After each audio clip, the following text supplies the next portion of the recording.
Hi all, मैं शुभा कौशिक आज फिर आपको एक नई टिप के साथ आपके साथ हूँ। और आज का हमारा आज हम डिस्कस करेंगे कि हमारी सबसे बड़ी प्रॉब्लम क्या होती है। ठीक है, बहुत सारी प्रॉब्लम है बट उनमें से एक हमारी बहुत बड़ी प्रॉब्लम होती है जिसे हम बड़ी मान लेते हैं, वो बड़ी नहीं है। जैसे कि इंग्लिश बोलना, बोल पाना। छोटे बच्चे से लेकर और बड़े लोगों तक सभी परेशान हैं कि हम इंग्लिश को अच्छे से क्यों नहीं बोल पाते हैं। इसके लिए मैं आपको एक इजी सा स्टेप बताने वाली हूँ वीडियो के लास्ट में। सो प्लीज़ लास्ट तक वीडियो देखें और उस स्टेप को फॉलो करें, तो होप कि आपको बहुत अच्छे से इंग्लिश बोलनी आ जाएगी। ठीक है, इंग्लिश बोलना एक लैंग्वेज है, किसी भी लैंग्वेज को सीखना ईजी नहीं होता, बट अगर आप स्टेप बाय स्टेप फॉलो करते जाएंगे मेरी टिप को, तो हो you can speak very well in English. Okay, तो हमें क्या करना है ये मैं आपको लास्ट में बताऊंगी। इंग्लिश बोलना एक सबसे ज़्यादा कठिन लगता है हमें। कभी हमें किसी वर्ड का मीनिंग नहीं पता होता, और कभी क्या होता है कि हमें सेंटेंस ही बनाने नहीं आता, कभी हमें वर्ब कौन सी अरेंज करनी है ये नहीं आता। तो इसके लिए हमें क्या करना होगा, आपने सुना होगा ना कि देखते देखते ही हम सीख पाते हैं। तो जिस चीज़ को हमें सीखना है हमें उसके टच में रहना होगा। तो सबसे पहले हमें क्या करना होगा कि हमें इंग्लिश के टच में रहना होगा। हम इंग्लिश को ज़्यादा से ज़्यादा बोलें, ज़्यादा से ज़्यादा इंग्लिश की बुक्स पढ़ें, टीवी पर हम जो देखें, इवन न्यूज़ है, मूवी है, म्यूज़िक सुन रहे हैं, कोई सॉन्ग है, एवरीथिंग वो हमें इंग्लिश में करनी पड़ेगी। मीन्स हम अगर 100 में से 90% हमें इंग्लिश को सीखने के लिए इंग्लिश के साथ जुड़ना पड़ेगा। तो हमें राइटिंग भी करनी पड़ेगी, रीडिंग भी करनी पड़ेगी, स्पीकिंग भी करनी पड़ेगी, ये तो मस्ट है। आपको पता है कि हमारा जो माइंड है वो हिंदी को इंग्लिश में ट्रांसलेट करता है। कहते हैं ना कि अगर आपको इंग्लिश बोलना सीखना है तो आपको इंग्लिश में थिंक करना पड़ेगा। How is it possible? हम हिंदी में बोलते हैं तो हम हिंदी में ही थिंक कर सकते हैं, क्योंकि ठीक है, हमारा माइंड केवल हिंदी को इंग्लिश में ट्रांसलेट करता है। तो ये तो पॉसिबिलिटीज़ है ही नहीं कि हम इंग्लिश में ही सोचें। समटाइम्स ऐसा हो सकता है कि हम इंग्लिश में सोचें।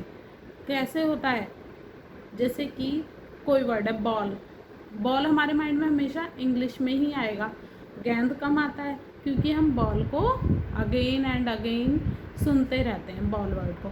ऐसे ही अगर हम लगातार सुनते और देखते रहेंगे तो हमें इंग्लिश बहुत अच्छे से आ जाएगी, और इसमें कोई शक भी नहीं है, ये पॉसिबल है कि आप भी इंग्लिश अच्छे से बोलना सीख सकते हैं। बस इसके लिए आपको इंग्लिश के टच में ज़्यादा से ज़्यादा रहना पड़ेगा। जो स्टेप मैं आपको बता रही हूँ उसको मैंने खुद ने 1 मंथ तक फॉलो किया था।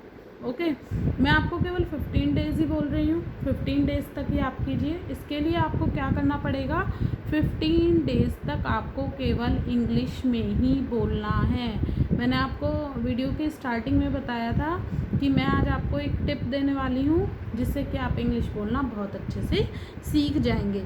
तो मैं वो टिप क्या है कि आपको अपने आप को एक टाइम लिमिट सेट करनी होगी कि मुझे बस इस टाइम लिमिट के अंदर इंग्लिश में ही बोलना है। ओके, तो जैसे आप अपने अकॉर्डिंग टाइम सेट कर सकते हैं जिसमें आपको कंफर्टेबल फील हो। मैंने तो भाई 1 महीने तक किया था। ओके, 1 मंथ के अंदर मुझे बहुत इम्प्रूवमेंट दिखा। ओके, तो आपको क्या करना है, 10 days, 15 days, 20 days, as you wish, in which you feel comfortable, वो आपको करना है। तो इसमें आपको क्या करना होगा, केवल जैसे होप आपने 15 डेज़ लगाया। Okay, thought it is imagination कि आपने 15 डेज सोचा कि मैं 15 डेज़ तक इंग्लिश में बोलूँगा। इसमें आपको इंग्लिश में ही बोलना है, इवन इंग्लिश में ही सोचने का ट्राई करना है। तो 15 डेज़ तक आप किसी से हिंदी में बातें ही नहीं करोगे। इवन मार्केट में भी जा रहे हो तो आपको इंग्लिश में बोलना है। आप कैसे सामने वाले को अपनी बातों को समझाते हो, it depends on you. Okay, और अगर आपको से कोई हिंदी में बोल रहा है तो आप उससे बोल दें कि I am on 10 days 15 days plan,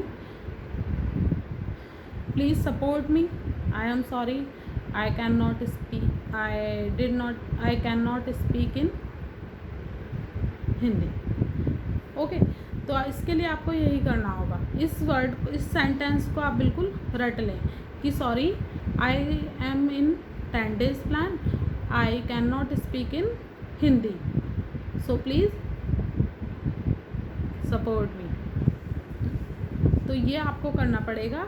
after 10 days बहुत सारे सेंटेंस होंगे, बहुत सारे वर्ड्स होंगे जो आपको पता ही नहीं चलेगा कि इन्हें बोलना क्या है। तो इससे आप किसी से पूछ लें कि हाउ टू स्पीक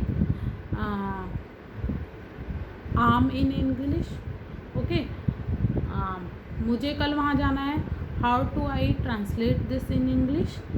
तो ऐसा आप पूछ लें। या सबसे बढ़िया तरीका कि आप किसी से ना पूछें, गूगल है, गूगल पर डालें, वो आपको ट्रांसलेट करके दे देगा।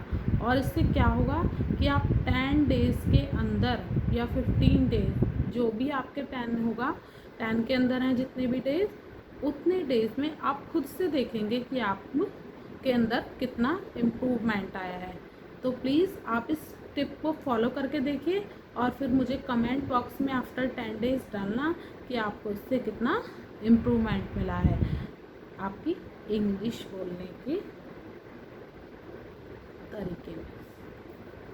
ओके, तो बाय, होप आपको मेरी ये टिप पसंद आएगी। आप करके देखें, फिर बताना मुझे कि आपको कितना फ़ायदा मिला है, कितना बेनिफिकल है ये आपके लिए। Okay, bye.